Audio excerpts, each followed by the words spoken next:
In today's video, we take you inside the most extreme recycling operation of thousands of severely damaged Bugatti Chiron Super Sport hypercars. Welcome to Factory Founder, where nothing truly ends. Everything is simply waiting to be remade. In the heart of a sun-blasted desert valley, surrounded by ancient mountains that have witnessed millennia of silence, something extraordinary is happening. Thousands of Bugatti Chiron Super Sports, the most advanced hypercars ever to grace public roads, lie scattered across this industrial graveyard. Their carbon fiber bodies are shattered. Their W16 engines are silent. Their windshields, once protecting millionaire drivers at 200 miles per hour, are now spider-webbed ruins. But this is not the end. This is the beginning of a second life. More than 2,000 severely damaged Chiron Super Sports fill the valley floor from the near edge to the distant mountain base. Every single one is identical in design: the long tail, the horseshoe grille, the signature center spine, but identical in damage, they are not. Some have crushed cabins, others are missing entire front sections. Many are overturned, their underbodies exposed to the merciless desert sun. This chaos is deliberate. This is the canvas upon which industrial recycling paints its masterpiece. Before any metal is cut, any wire is pulled, or any component is removed, safety teams move through the wreckage like bomb disposal experts.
High-voltage hybrid batteries, capable of delivering lethal shocks even in severely damaged cars, are extracted by technicians in full arc flash gear.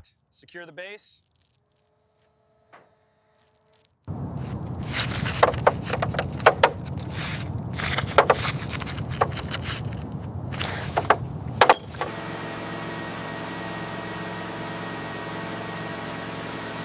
We move inside the cockpit of a single Chiron. The internal dismantling process is surgical. A technician removes the digital instrument cluster, its OLED screen cracked, but its circuit board still packed with gold-plated connectors and tantalum capacitors. The infotainment computer, the brain of the hypercar, is extracted, its copper traces and rare earth magnets destined for separate recovery. Every gram of wiring harness, over 1 kilometer of copper wire per car, is pulled, stripped, and granulated.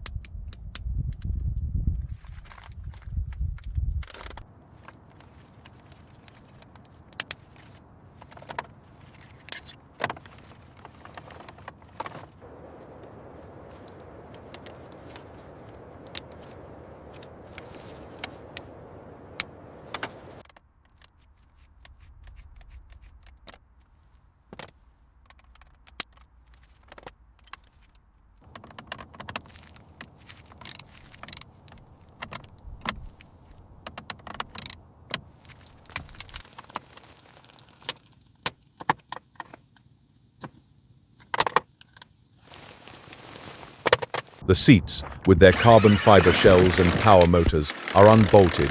The sound-deadening butyl rubber mats are peeled from the floor pan. By the time internal dismantling is complete, the cabin is a bare carbon fiber and aluminum shell. Nothing is left behind.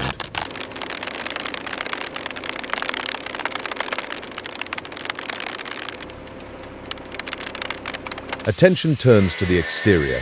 The front bumper assembly comes off, its LED headlights, each containing circuit boards with gold-plated pins, are removed. The rear wing, with its hydraulic actuators and control unit, is unbolted.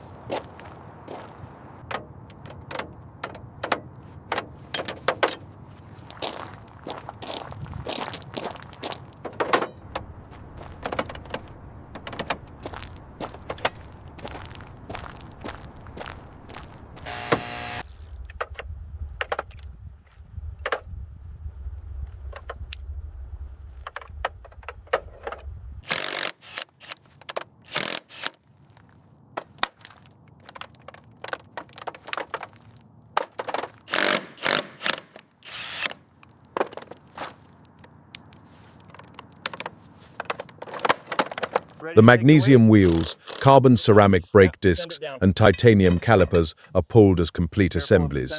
The suspension arms, forged aluminum, are pressed out of their ball joints. Pull the last 2 bolts.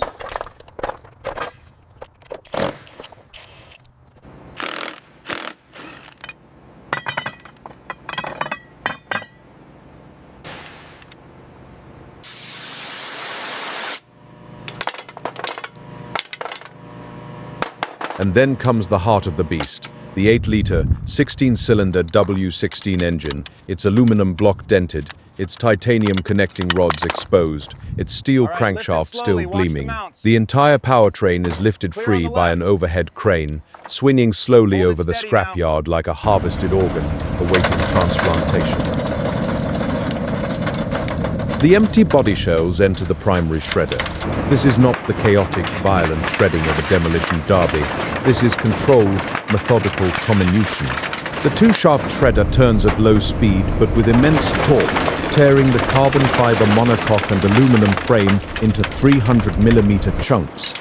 The W16 engines enter a separate heavy-duty metal shredder, where high-speed hammers reduce them to fist-sized fragments in seconds.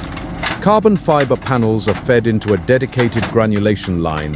Tires become rubber chips. Wiring harnesses become copper granules and plastic fluff. Glass becomes colored.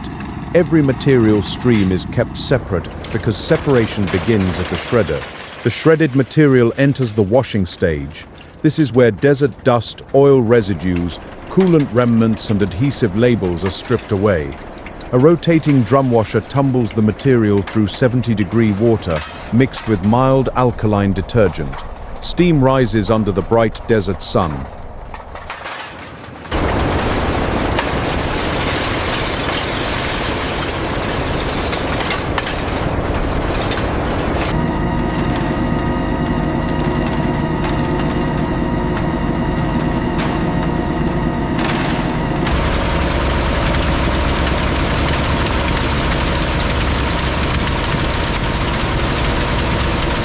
The material then passes through a rinse stage where fresh water flows countercurrent, carrying away contaminants. A sophisticated water recycling system, sediment tanks, oil skimmers and filters reclaims 90% of the water for reuse.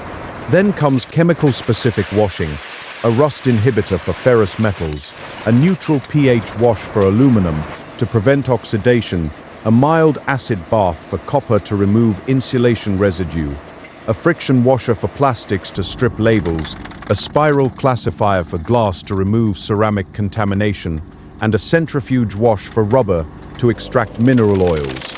After drying, every material stream is more than 98% pure.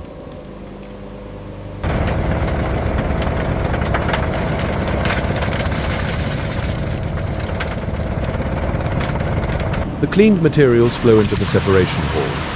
An overhead magnetic belt pulls ferrous steel from the mixed stream. Bolts, brackets, chassis reinforcements, gear teeth, bearing races. The steel drops onto a secondary conveyor, forming a growing pile of pure ferrous scrap.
Verify the labels on the plastic regrind. They match the manifest. All green here. Ensure the titanium bins are secure.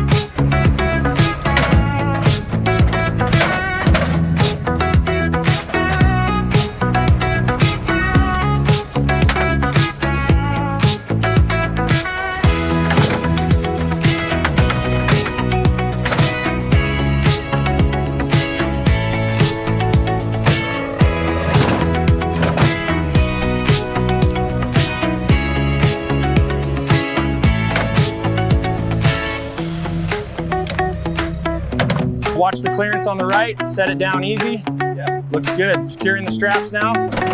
All right, clear the area, closing it up.